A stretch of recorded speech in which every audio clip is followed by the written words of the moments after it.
Okay, I take back what I said about November being too hot. Winter is here and it is freaking cold. Anyway, we are here to talk about smartphone patents. Patents are a very easy way of knowing that what a company has planned for the future, if not immediately. Of course, that future could mean 1 year or 10 years from now, but still, it would be interesting to see what they have planned for at least. And yeah, I have a couple of just two of them that I found interesting that I think I should share with you. Now, before we get into the actual patents, you should know the difference between a patent and a copyright. Both of them are meant to encapsulate an idea that you have. Like if you have a business idea and you are following that, you want to make sure that no one else steals that idea, then you register it for a copyright. But the difference between the two is that a patent expires. So if you had a patent which expired last year, someone else can take your idea and convert that into a business legally. I know it doesn't seem fair, but we are not here to discuss about that. Anyway, the first patent that kind of caught people's attention was this rotating display that Vivo patented. Apparently, they are working on a phone where the top of the phone is normal, but the bottom display can be rotated 180 degrees. At least that's what it shows in the design. Pretty interesting, isn't it? I mean, no one has done it that way. We saw a dual display design with LG with the LG Wing. So the top display rotates into a landscape position, which I thought was really cool. But I don't know about the bottom display rotating. I think it will be used for probably taking selfies with the rear camera, I guess. It's similar to a secondary display being built in on the back, like some Nubia phone that was done. The report comes from Gizmo China, which kind of shows that this phone has a pretty normal form factor, the power button on the left side and volume rockers on the right. The fingerprint sensor seems to be built into the normal display, but I'm not really sure how the secondary display can be used. I get the fact that you can have a lot of benefits with the rotating camera unit, like we've seen with so many phones, even the Zenfone 6 of recent times. But what would a display be doing on the back? Other than taking selfies with rear camera, what more use could be there? I mean, once this technology gets developed, I think we'll see more use cases for it, but I think it was kind of interesting, I mean, no one else is doing this. If Vivo is taking on such a difficult task in terms of hardware and engineering, they must have some good plan for it. So it should be interesting to see when it comes out in the next 100 years. Now, next up, this is a pretty wacky one. You remember the Mi Mix 2S, the phone with a manual slider which you could slide down to reveal the front cameras? Samsung is reportedly working on a similar sliding mechanism phone, but with two displays on both the sides. So yeah, it's literally a glass sandwich. It has displays on both the sides, but you can slide down to reveal the cameras. So as per their official documentation, the front screen would be a curved display similar to what they already have been doing for so many years, and the back screen would be a flat display. So both sides are screens and the camera and the speaker system would be hidden in the sliding mechanism. I'm not sure how you're supposed to take care of that phone because you'll be requiring screen protectors for both the sides, and you can't put cases like this because there will be a display on the back as well. So that complicates things to a whole new level. But yeah, I mean, I guess it's kind of cool to have a display on the back as well without any cameras at all. I mean, there are already many phones without any rear cameras, like the Oppo Find X, for example. It had a front motor assembly that would hide the front and rear cameras together. So when the cameras are not there, you might as well have a display in that area to, I don't know, do something with two screens. This actually reminds me of another phone maker who I think was crowdfunding before. It's Yotaphone. You may have heard of those.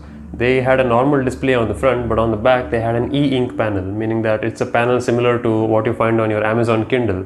It's a black and white display with very poor refresh rate, and touch response is pretty basic, but the battery life is excellent on that. So there was a way in that Yotaphone to have the front display mirrored on the back, but of course with lower touch latency, only meant for reading materials. So I think Samsung is kind of doing the same thing. There are reports that the back display will be an e-ink display.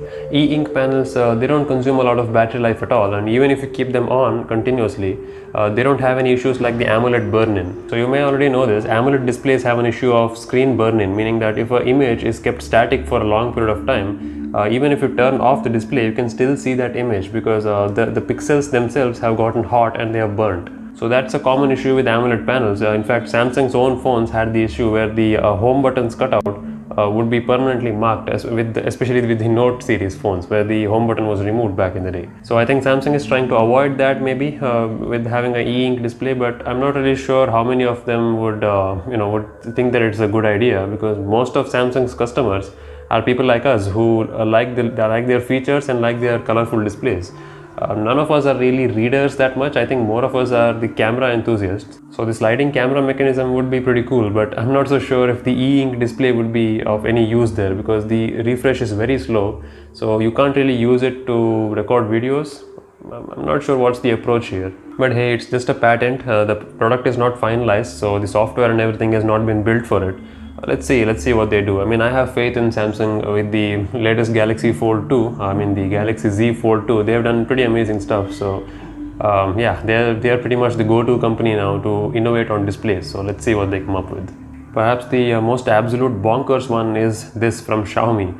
It's a folding phone with a twisting camera. So that's weird. Like, that's combination of Samsung and I think Asus. So Xiaomi is reportedly making a vertical folding phone similar to the Moto Razr and the Galaxy Z Flip, but the front camera assembly can be rotated like this. The entire top section can be flipped around. So yeah, it kind of works similar to the all the rotating phones we've seen, like the Zenfone 6 or the Oppo N3 from back in the day, but instead of the Y-axis, it turns in the X-axis. So this is called the clamshell design. When I mean, the phone, when it's open, it's normal, but it closes shut like a clamshell. So yeah, that's an unpopular design in my opinion. I think maybe ladies would find it helpful so that the phone is smaller it's easier to carry in your pant pockets if the pockets are smaller. But I prefer to have a phone which opens up into a bigger device, something like the Z Fold 2. I've already made a video about the dual display and the foldable ones. You can check it out if you want. But yeah, Xiaomi is definitely a newcomer to this marketplace. They don't usually do display stuff, right? But yeah, the patent has gone live. I'm pretty sure this is not fake. Usually patent information is pretty legit. I mean, the phone leaks are fake, but yeah, this patent may come out again, like I said, in the next 10 years or so. But at least we know that it's in the at least in the Xiaomi's bucket list for now. They may or may not do this, but it would be pretty interesting to see them try to do this. I mean, from the looks of it, the design is not going to be the popular thing in this phone. It has a giant forehead. I mean, already in 2020, the bezels are pretty much gone in every phone. So I'm not sure how people will appreciate this. But again, this may be something like those concept phones that they just unveil to the public, similar to the I think Vivo Apex phone, that all-screen phone which they unveiled with a giant section which can take multiple fingerprints on the screen at the same time. Yeah, that phone never came out, but it was supposed to be a concept device to unveil the tech that Vivo can do. This could be something similar. I mean, that does need a patent as well, but yeah, that's what we have right now. Yeah, those were the top 3 things that caught my eye in the smartphone patents war that's going on. I mean, companies are innovating left and right, and technology is moving really fast. That's pretty exciting to me. I mean, it's not always about politics and what's right and what's wrong. Sometimes you just have to look at tech and appreciate what's going on there. I'm one of those simple-minded people that even if I don't go out and buy it, I appreciate that for being made, because sooner or later, when everyone starts to accompany that same thing, it'll be widespread and it'll improve our lives for the better. So yeah, I'm definitely grateful for all the tech that I have and all the tech that's coming up with these patents. So I think you find it interesting as well. Let me know if you want to see something else in the comments, or if you have any thoughts about this, let me know as well. But that's it. Until next time, take good care of yourself, and I'll see you soon. Cheers.